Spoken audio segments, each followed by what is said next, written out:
Right, but it's game day. Manchester United face Newcastle at Old Trafford. Now, these are going to be the 5 things to look at from the game. We'll be talking predicted team. Some interesting thing Ruben Amorim has said in his press conference. We'll be going through Newcastle and what to expect from them.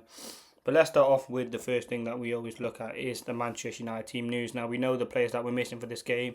No Bruno Fernandes, no Kobe Mainoo, no Ahmad, no Mbeumo, no Mazraoui, no Maguire, and no De Ligt. So 7 players missing there. And again, it's going to be very, very difficult to kind of field a decent 11 that I'd say can go out and get a win, if we're being honest. Now, obviously, in there is Le Mans. It's obvious that he starts in goal. Now, in terms of back three, I think we keep Shaw, Yoro, and Aiden Heaven, if I'm being honest. Now, I mean, if you want to bring Martinez into that, which I'm not, I want Martinez in midfield. I think Shaw, Heaven, and Yoro have looked alright. I think Aiden Heaven against Aston Villa was very, very good last week. He looked very composed, very good on the ball. Shaw, again, he's just someone who's going to play there, and obviously Yoro on the right, who, again, there has been times where Amorim's tried to take him out the limelight, but I don't think that will happen in this game, and I think he needs to start.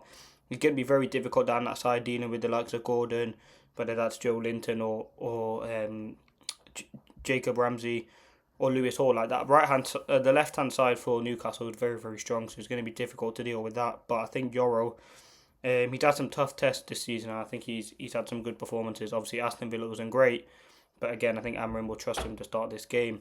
Now, in terms of wing backs, it has to be Dalot and Dorgu. There's no kind of other options there. We know Dalot's limitations. Amorim talked about times he's going to have to adapt, and he needs money to help adapt the squad. But again, in this game, Dorgu, Dalot would be my midfield too. I'd actually go Casemiro and Martinez. Now, I don't think that will happen. I mean, you can't play Ugarte really. I mean, he's just very, very poor. But Casemiro, Martinez would be the midfield I'd go for. Now, again, I do worry about the midfield.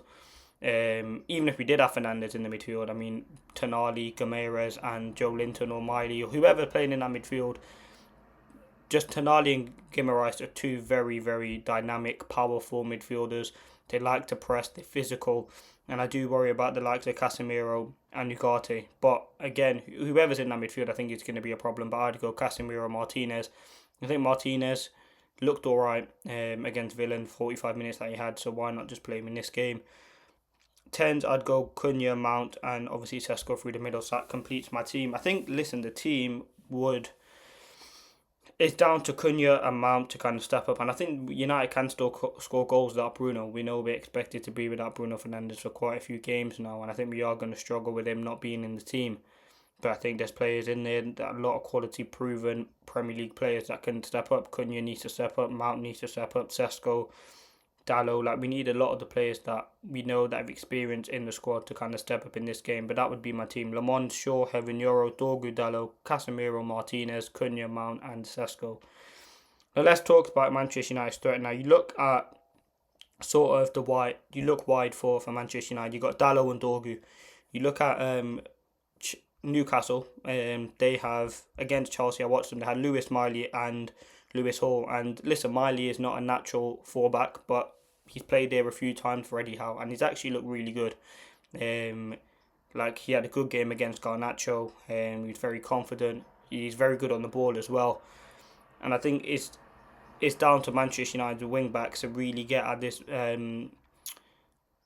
Newcastle side. We know they're very good in the midfield, and it's going to be very difficult to bypass that midfield. But I think the width is where the quality needs to come from, and we need to see good performances from Dorgu and Dalot and these sorts of players who can kind of step up for Manchester United. So I think that's where the threat comes from. In terms of the player to watch for Manchester United, I've gone with Cunha. I think Cunha's looked very good in the last few games. But he got a goal against Villa, goal against the game before that. I can't remember what the game was. At Old Trafford.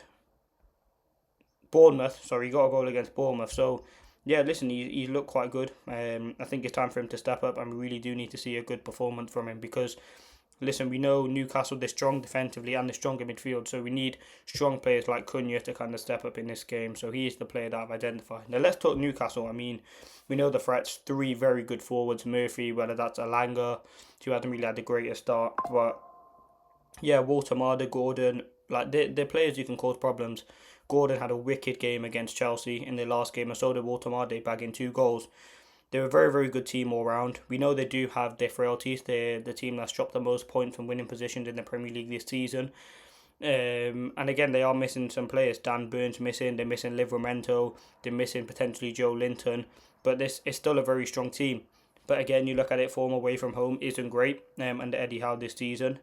Away from home, they've played 8, won 1, and lost 4, drawn 3. So, listen, if you're going off that, again, their form isn't great. You look at kind of the history in the game between Manchester United and Newcastle. You look at the last game, obviously they beat us 4-1. That was that game where it was Bayindir in goal, and it was just a shit show really from Manchester United. You look at the time before that, it was the 2-0. The last time United beat them was in May last year. So again, we have struggled against Newcastle of late. We know their form at St James Park and at Old Trafford is quite good. And we know they're going to come there with flying wingers, put crosses in the box, high energy, high press, tempo. And again, it's down, as I said, this game's going to come down to one, the experienced players.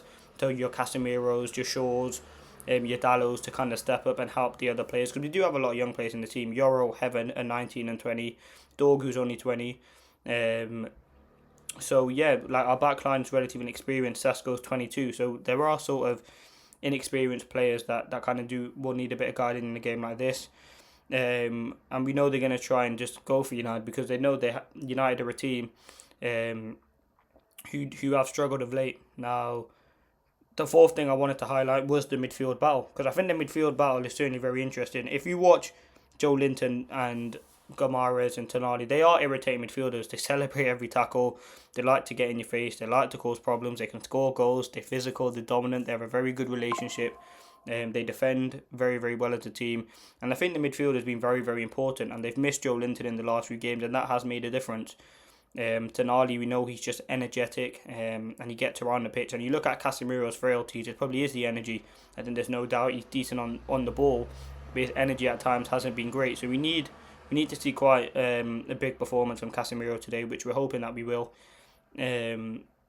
But yeah, I think a huge midfield battle. And we know even no matter who you play in that two, whether it's Casemiro, Bruno, Casemiro, Menu, Bruno, like any combination that you can kind of field, there are still going to be an overload there. And I think what we will try and see is what we've seen against Villa, like sort of, what was it, Mount and Cunha would kind of drop in, or Mount would drop in to make it a midfield free. Because I think that's something that we have to do in this game. Now, the fifth and final thing, the result. Now, you look at United's last game, or the last two games, we've scored 5 goals in our last 2 games, but we've conceded 6. So, listen, goals, we know, again, without Bruno, who's going to be there to create something? We'll have to wait and see. I think we can still score goals without Bruno. You look at Newcastle's last game, they had a 2-0 lead against Chelsea, ended up drawing 2-2. You look at the game before that, 2-1 against Fulham. So, again, if I was to go for anything, I think there will be goals. I'm going to go 2-2. I think Manchester United would get a draw in this game. Again, you want to get the 3 points, and AMORIM said he believes in his players and he thinks they can get the 3 points. But if we're being realistic, I mean, Newcastle are a team who have caused problems for United of late. So, yeah, we will have to wait and see what happens. Let me know your thoughts. Let me know your predictions in the comments. It's going to be a very tricky game at Old Trafford, but I'm excited for the game, and I'll see you after the game. Peace.